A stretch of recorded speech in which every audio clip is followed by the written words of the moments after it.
வணக்கம் நண்பர்களே, இன்னைக்கு நம்முடைய பதிவில் எதை பற்றி பார்க்க போகிறோன்னா, எட்டாவது வரக்கூடிய திதி தான் அஷ்டமிங்க. அதுவும் தேய்பிரையில் வரக்கூடிய அஷ்டமி திதியில் காலபைரவருக்கு தீபம் ஏற்றி வழிபட்டாலே நம்முடைய தலையெழுத்து மாறும். காலபைரவர் தான் எல்லாத்தையும் நிர்ணயிக்கக்கூடிய ஒரு தெய்வமாக இருக்கார். சிவனின் அம்சம்னே சொல்லலாம். இந்த காலபைரவரை வழிபடுவதால் நமக்கு கிடைக்கக்கூடிய பலன்கள் என்ன? இந்த நாளை விரதம் இருந்து வழிபட்டால் என்ன மாதிரியான மாற்றங்கள் ஏற்படும்? வீட்டில் இருக்கக்கூடிய கெட்ட சக்திகள் விலகி நல்ல சக்தி உருவாக பார்த்தீங்கன்னா இந்த ஒரு நாளில் தவறாமல் வீட்டு பூஜை அறையில் இந்த ஒரு தீபத்தை ஏற்றுங்க. மேலும் நீங்கள் புதியவராக இருந்தீங்கன்னா மறக்காமல் சேனலை சப்ஸ்கிரைப் பண்ணிவிட்டு இருக்க பெல் பட்டனை கிளிக் பண்ணிக்கோங்க. மேலும் தனிப்பட்ட முறையில் உங்கள் ஜாதக ரீதியாக இருக்கக்கூடிய பிரச்சனைக்கு சரியான ஒரு பரிகாரத்தை பெற்றுக்கொள்ள வீடியோவில் டிஸ்கிரிப்ஷனில் பார்த்தீங்கன்னா இருக்கின்ற நம்பருக்கு கால் பண்ணி தெரிஞ்சுக்கோங்க. வாங்க நண்பர்களே, வீடியோக்குள்ளே போகலாம். பைரவர் தாங்க காலத்தையோ கடன் கஷ்டங்கள்னே நம்முடைய வாழ்க்கையில் சவால்களை எளிதில் கடக்க உதவக்கூடிய ஒரு தெய்வம்னே சொல்லலாங்க. நம்மை சுற்றி இருக்கக்கூடிய எதிர்மறை சக்திகளை பார்த்தீங்கன்னா விளக்கி மன அமைதியை தரக்கூடிய ஒரு தெய்வ வழிபாடுனா அது பைரவ வழிபாடுங்க. அதுவும் தேய்பிரை அஷ்டமி தினத்தில் பைரவருக்கு நீங்கள் பூஜை செய்தால் சிறப்பான பலன் உண்டு. இந்த நாளாக பைரவருக்கு பூஜை செய்தாலே சனி மற்றும் ராகு கிரகங்களால் உங்களுக்கு ஏற்படக்கூடிய தடைகள் நீங்கி வாழ்க்கையில் பார்த்தீங்கன்னா செல்வம் பெருகுன்னே சொல்லலாம். பைரவர் தாங்க நம்முடைய உடல் நலத்தையும் காப்பாற்றக்கூடிய தெய்வமாக இருக்காரு. இவரை தொடர்ந்து வழிபடுவதன் மூலம் நம்ம உடலில் இருக்கக்கூடிய நோய்களும் நீங்கி ஆரோக்கியம் பெருகும். மேலும் தேய்பிரை அஷ்டமி என்று பைரவர் படத்தை வழிபடுவதன் மூலம் உங்கள் உடல் நலம் மேம்பட்டு நோய் எதிர்ப்பு சக்தியும் அதிகரிக்குன்னு சொல்லுவாங்க. அந்த வகையில் பைரவர் பார்த்தீங்கன்னா அனைவருடைய வாழ்க்கையில் இருக்கக்கூடிய துன்பங்களை நீக்கி நன்மைகளை தரக்கூடிய தெய்வங்க. குறிப்பாக பார்த்தீங்கன்னா இவரை வழிபடுவதால் உங்களுக்கு இருக்கக்கூடிய தடைகள் கடன் பிரச்சனைகள் நெருக்கடிகள்னு அனைத்து தீர்ந்து பார்த்தீங்கன்னா ஒரு நல்ல வழியை இந்த பைரவர் ஏற்படுத்தி தருவார். பைரவர் தாங்க செல்வத்தின் தெய்வம்னு கூட சொல்லலாம். இவரை வழிபட தொடங்கினாலே நம்ம வாழ்க்கையில் பார்த்தீங்கன்னா செல்வ செழிப்பு அடையலாம். குறிப்பாக தொழில் வியாபாரத்தில் ஏற்படக்கூடிய சிக்கல்கள் நீங்கும். நிலையான வருமானத்தை நீங்கள் பெறலாம். தேய்பிரை அஷ்டமினால பைரவருக்கு பூஜை செய்தீங்கன்னா செல்வம் பெருகி வாழ்க்கையில் பார்த்தீங்கன்னா உயர்வான நிலையை பெறலாங்க. மேலும் இந்த நாளில் அனைத்து சிவன் ஆலயங்களையும் பார்த்தீங்கன்னா பைரவருக்கு சிறப்பாக பார்த்தீங்கன்னா பூஜை நடத்துவாங்க. அந்த நேரத்தில் நீங்கள் கலந்து கொள்வதும் உங்களுக்கு அளவில்லாத பலனை ஏற்படுத்தி தருங்க. இந்த தேய்பிரை அஷ்டமி நாளில் பார்த்தீங்கன்னா சிவன் கோவில்களில் இருக்கக்கூடிய பைரவருக்கு சிறப்பு அபிஷேகம் நடத்தப்படும்னு சொல்லியிருக்கோம். அந்த வகையில் இந்த நாளில் தெய்வீக சக்தி பல மடங்காக அதிகரிக்கக்கூடிய நாளுங்க. இந்த நாளில் விருப்பமான மிளகு கலந்த வடைமாலையும் தயிர் சாதம்னே நெய்வேத்தியமாக படைத்து வழிபட்டீங்கன்னா உங்களுக்கு இருக்கக்கூடிய குறைகள் கஷ்டங்கள் அனைத்தும் இந்த காலபைரவர் பார்த்தீங்கன்னா நிச்சயம் தீர்த்து வைப்பார். எல்லாருமே பார்த்தீங்கன்னா அஷ்டமி நாளில் சுப காரியங்கள் செய்யக்கூடாதுன்னு சொல்வீங்க. ஆனால் இது தெய்வீக சக்தி நிறைந்த நாளுங்க. அதனால் இந்த நாளில் பக்தர்களுக்கு துன்பம் தரக்கூடிய தீய சக்திகளை அழித்து பக்தர்களுக்கு மகிழ்ச்சி அளிக்கக்கூடிய ஒரு நாளாகவும் அமையும் போது இதனால் இந்த நாளை பார்த்துட்டிங்கன்னா விரதம் இருந்து வழிபட்டால் சிறப்பான பலன் உண்டு. அஷ்டமியே காலாஷ்டமின்னு கூட சொல்லுவாங்க. ஏன்னா கால பைரவருக்குரிய நாளாக இருப்பதால் மட்டும்தாங்க. திதிகளில் பார்த்தீங்கன்னா எட்டாவது திதியாக வரக்கூடியது தான் இந்த அஷ்டமி. 8 திசைகளையும் காவல் காக்கக்கூடிய தெய்வமாக இருக்கக்கூடிய ஒருவர்னா அது பைரவருக்குரிய நாளுங்க. இந்த நாளில் காலபைரவருடைய முழு அருளையும் நீங்கள் பெற்றுக்கொள்ளலாம். மேலும் இந்த நாளில் சிவபெருமானின் அவதாரமாக காலபைரவர் இருப்பதால் கால என்பது நேரத்தை குறிக்கும். இவரை பார்த்தீங்கன்னா பக்தியோடு நீங்கள் வழிபட தொடங்கினாலே மற்ற முடியதாக சொல்லக்கூடிய தலையெழுத்து நிச்சயம் மாற்றி தருவாருங்க. அதே போல் என்ன துன்பம் பிரச்சனையாக இருந்தாலும் பைரவரோடு முறையிட்டிங்கன்னா அந்த பிரச்சனைகளை தீர்த்து வைப்பதோடு பைரவரே உங்களுக்கு எப்போதுமே துணையாக இருப்பார். மேலும் பைரவருக்கு பார்த்திங்கன்னா இந்த நாளில் செவ்வரளி மலர்களை சூட்டி வழிபடுவது சிறப்பான பலனை தரும். மேலும் கால பைரவரையோ சிவனுக்குரிய மந்திரங்களை சொல்லி வழிபடுங்க. பிறகு மாலை நேரத்தில் கால பைரவருக்கு பூஜை செய்து வழிபடுங்க. இந்த நாளில் பிராமணர்களுக்கு உணவளிப்பது மிகப்பெரிய புண்ணிய பலனை உங்களுக்கு சேரும். மேலும் பைரவ அஷ்டமி நாளில் பார்த்தீங்கன்னா பைரவரின் வாகனம்னு சொல்லக்கூடிய நாய்களுக்கு குறிப்பாக கருப்பு நிறத்தில் இருக்கக்கூடிய நாய்களுக்கு உணவளிப்பது பார்த்தீங்கன்னா பைரவருடைய மனதை குளிர வைக்கும்.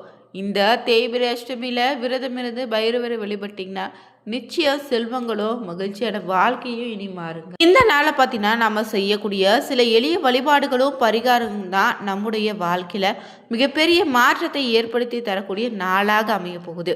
ஏன்னா திதிகளில் 8வது திதியாக சொல்லக்கூடிய இந்த அஷ்டமி நாளில் பைரவரை வழிபாட்டிற்கு உரியதாக இருக்குது. இதனால் தேய்பிரை அஷ்டமியில் சக்தி வாய்ந்த நாளாக இருப்பதால் சிவபெருமானின் உக்ர வடிவமாக சொல்லக்கூடிய கால பைரவரை நம்ம வழிபடுவதன் மூலம் மனதில் இருக்கக்கூடிய பயம் நீங்கிடுங்க.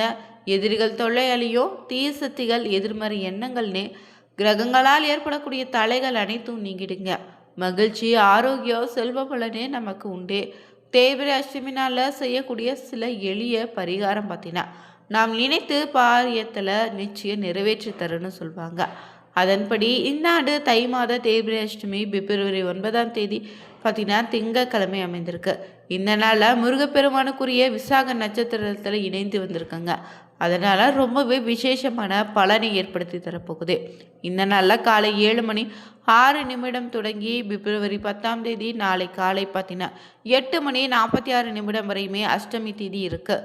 இதனால் இந்த நாளில் உச்சிக்கால வேளையிலான பகல் 12:13 முதல் 12:58 வரையிலான நேரத்துக்குள்ள கால பைரவரை வழிபட்டால் சிறப்பான பலன் உண்டுங்க.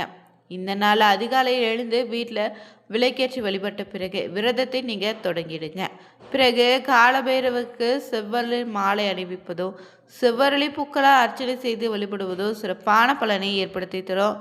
இந்த நாளில் கதைகளை கேட்பதோ சிவ மந்திரங்களை உச்சரிப்பதுன்னே கால பைரவனுடைய அருளை விரைவாக உங்களுக்கு பெற்றுத்தரும். மாலையில் அருகில் இருக்கக்கூடிய சிவன் கோவிலுக்கு சென்று நீங்கள் பைரவ சன்னதியில் விளக்கேற்றி வழிபடுங்க.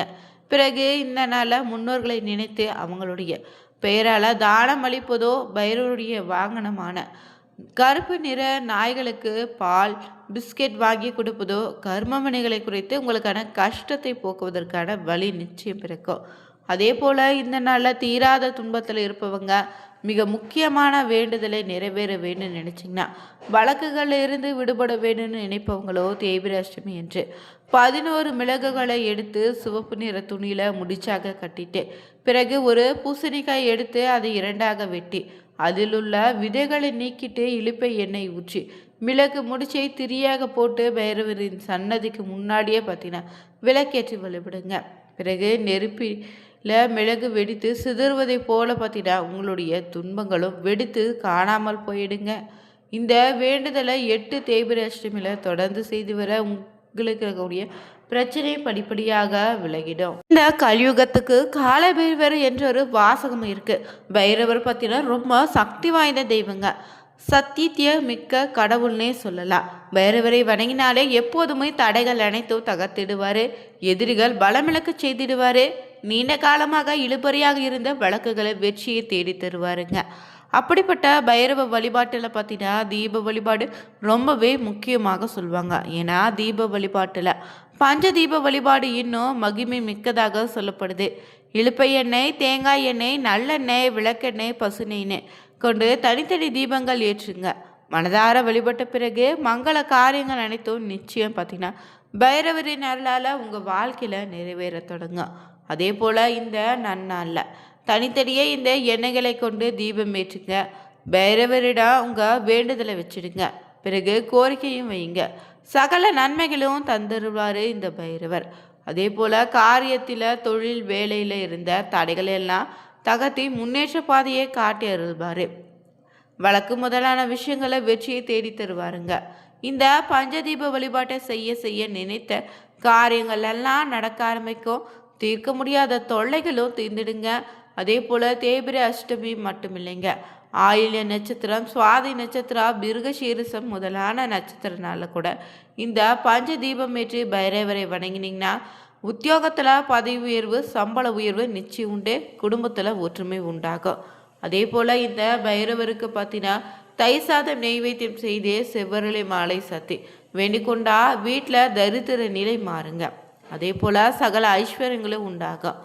முக்கியமாக ஸ்வர்ணகிருஷ்ண பைரவரை வணங்கி பிரார்த்தித்தீங்கன்னா கடன் தொல்லையிலிருந்து மீளலாம், பொருள் சேர்க்கை உண்டாகும்.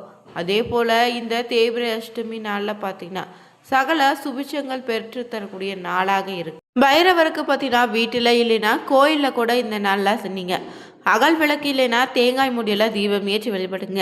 முக்கியமாக 5 வகையான எண்ணெயை சேர்த்து பஞ்ச தீபம் ஏற்றி வழிபடலாம்.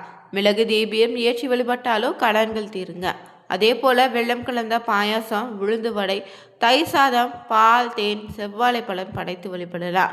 மேலும் செவ்வரளி மாலை சாற்றி வழிபட்டால் நினைத்த காரியத்தை வெற்றி உண்டு. வீடியோ பிடிச்சிருந்தா லைக் பண்ணுங்க, ஷேர் பண்ணுங்க, கமெண்ட் பண்ணுங்க. மறக்காம சேனலை சப்ஸ்கிரைப் பண்ணிட்டு கூடவே இருக்க பெல் பட்டனை கிளிக் பண்ணிக்கோங்க. Thank you viewers.